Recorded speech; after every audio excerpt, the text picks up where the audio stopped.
and it's a little scary to let go of control like that, to allow the player to miss some things. But I find that players feel a greater sense of presence and feel more rewarded when they discover things if they have that freedom to miss something.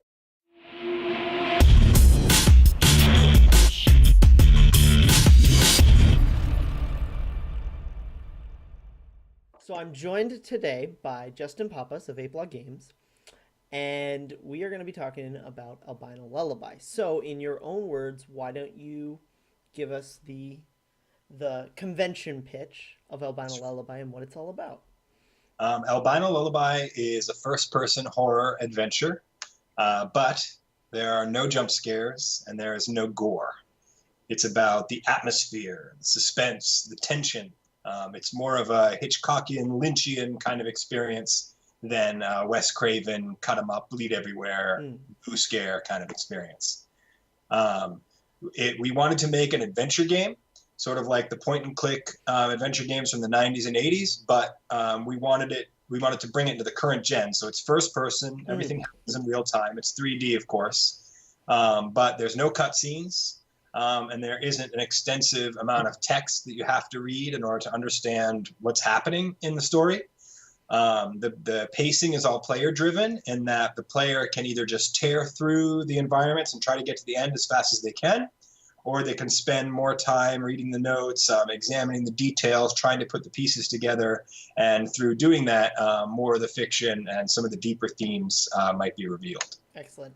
One of the things in my original playing of Albino Lullaby about a year ago, that I found was how effective that player-driven pacing was at creating this atmosphere of horror.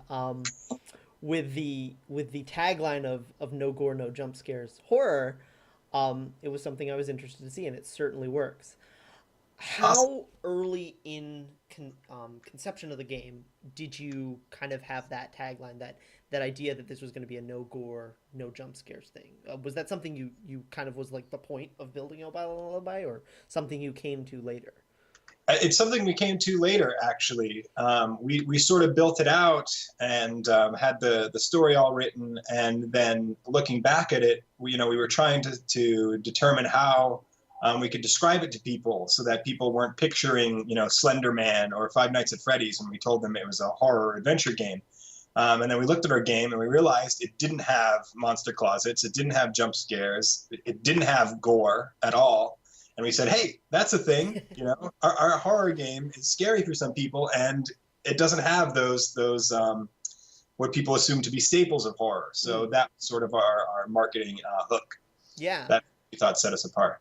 And kind of the big thing in talking to a bunch of different developers this month, especially about horror games, this kind of stands apart. And I wanted to know how much of a challenge that was, because as cheap as they may be, jump scares work, and a lot of the tension in Albino Lullaby isn't necessarily something directly created by you. It's something you kind of set up and let the players create for themselves. At least that was my experience. A lot of the individual elements aren't necessarily scary, but when they're all in place and you're waiting for something to happen, it builds pretty quickly. So how did you go about creating that? How did you test that? And what are some of the tricks you use to create that atmosphere? Well, one thing that we leaned heavily on was sort of providing food for the player's imagination.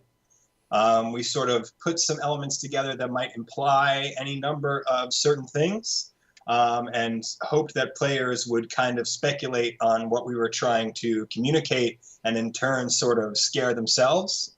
That's not saying that we're not committed to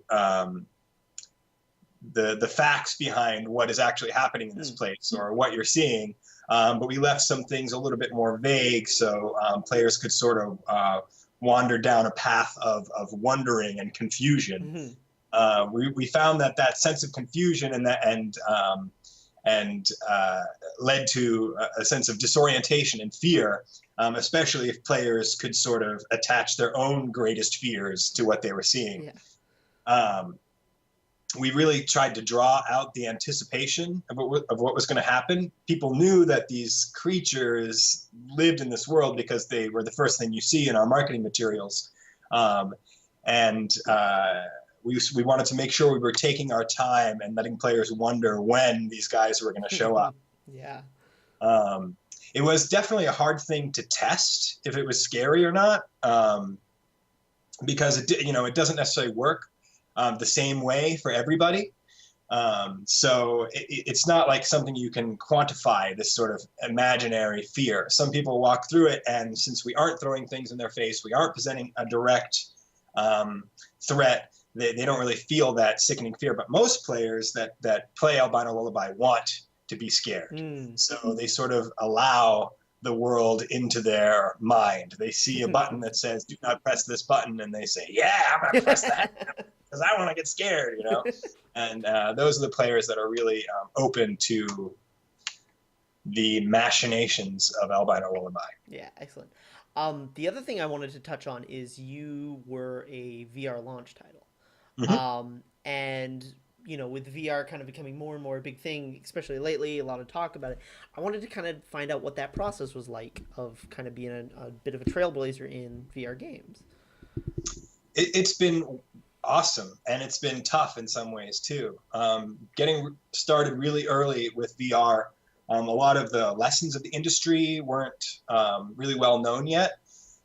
So in retrospect, there's a lot of things we could have done better to make the VR experience smoother for a lot of people.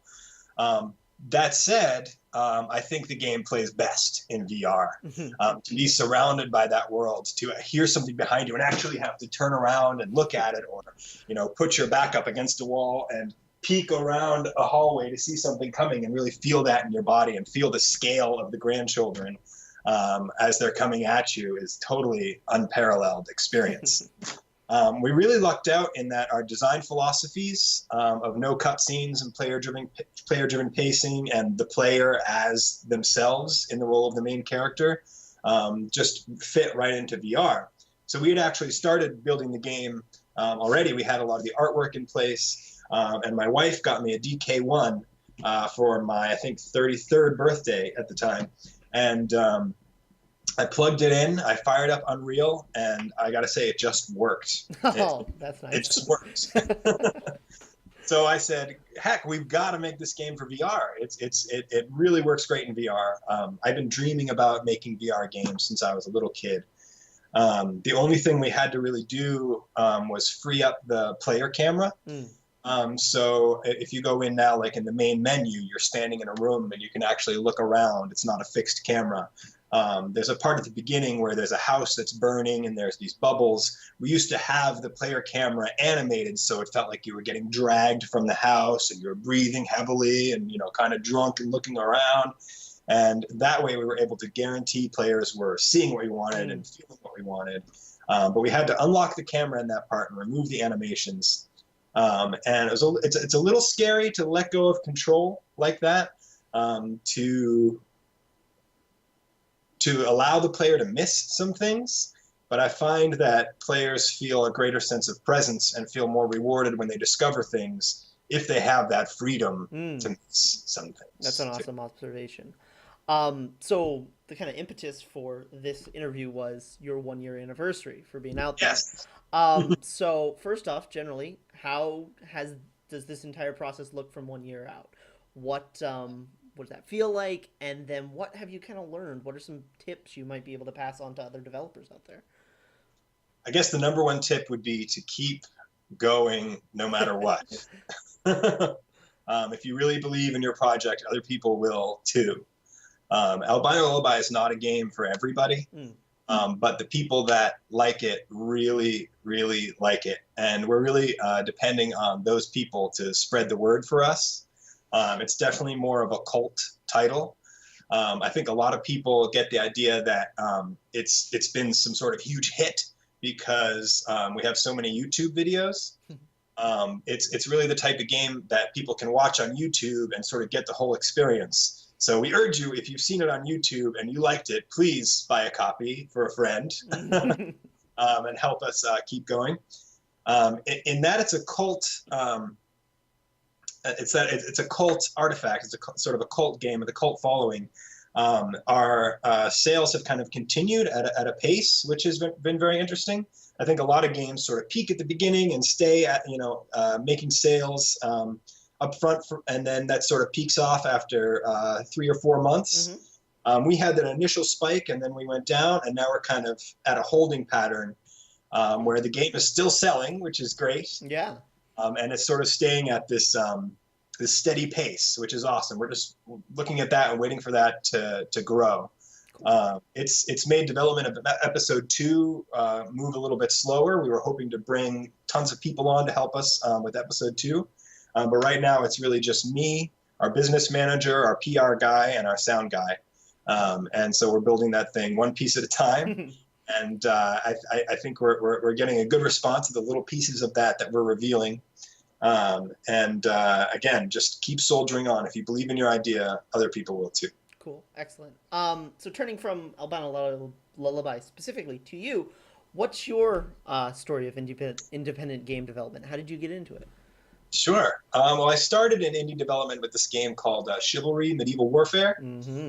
It's an online 12 versus 12, knights versus knights. Yeah, for Agatha. Have you played it? Oh, yes. I've spent many a evening with friends playing Chivalry. Cool. I was the level design lead on that. I also did the voice of the Mason Knight and the Agatha Knight. So I'm all over that game. But I started in AAA. I started in QA at Irrational Games. And then went to Harmonix and Turbine and Hasbro for QA. If you're a developer and you're trying to get into the scene, I don't hesitate to take those QA jobs. I was in QA for maybe about 3 or 4 years before I got my first design job. And that was at Irrational Games on BioShock Infinite. I was there for a while and then went to Crystal Dynamics on Tomb Raider. And all the while I was working on Chivalry as a side project. That was a good idea because after a while of that, they were able to bring me on full time, and I was able to switch from Crystal Dynamics when Tomb Raider shipped over to Chivalry, and then was on Chivalry for about 2 years. After that shipped, those guys all went up to Canada to form a studio. I wanted to stay in the U.S., so I started Ape Law in Cambridge then, and it took about 2.5 years to make Albino Lullaby episode 1.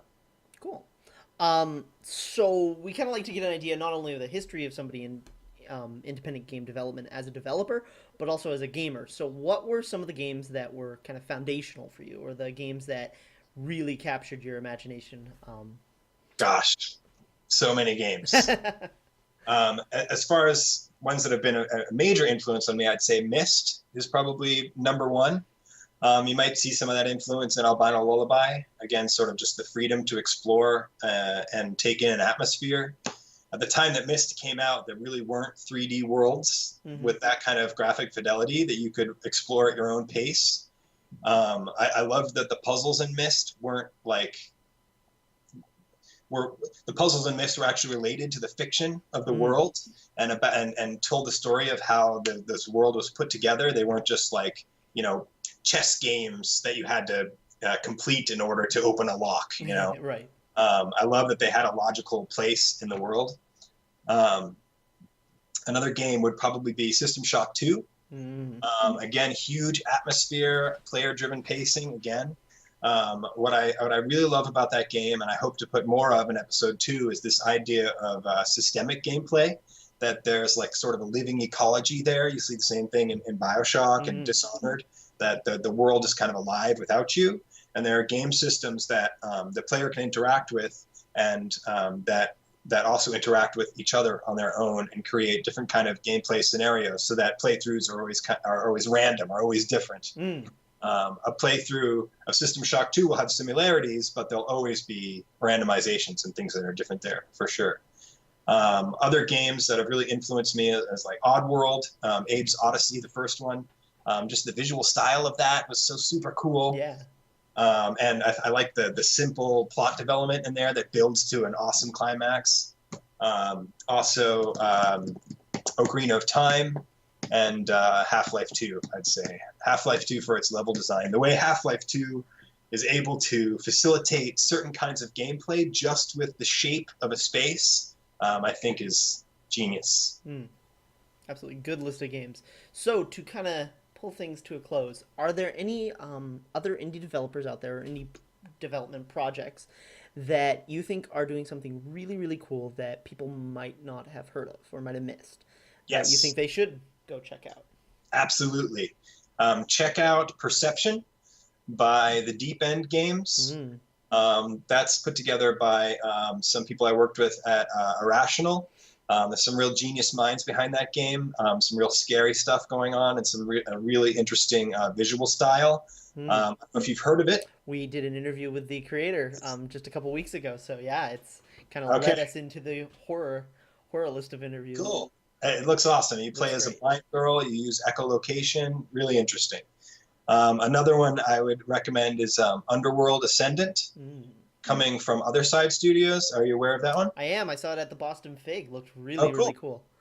That's a lot of the minds behind the early Looking Glass studios, so Thief Games, System Shock Games, Ultima Underworld. Those guys are rising again and sort of rebuilding Looking Glass Part 2 as Other Side games. And they're building a new Ultima game that sounds like it's going to have completely unprecedented player freedom. So I'd say definitely look at those guys. They've got a cell phone game coming out called Underworld Overlord. That's more of a strategizing game, kind of like Dungeon Master. Mm. I know it's going to be available for the Google Daydream, which is Google's VR headset. And that looks really fun too. So I definitely check out those guys. Cool. Well, awesome. Justin Pappas of Ape Law, thank you for taking a little bit of time to talk to us about the Pleasure. history behind Albino Lullaby. Cool. Thanks. It was my pleasure to be here. Thanks for having me.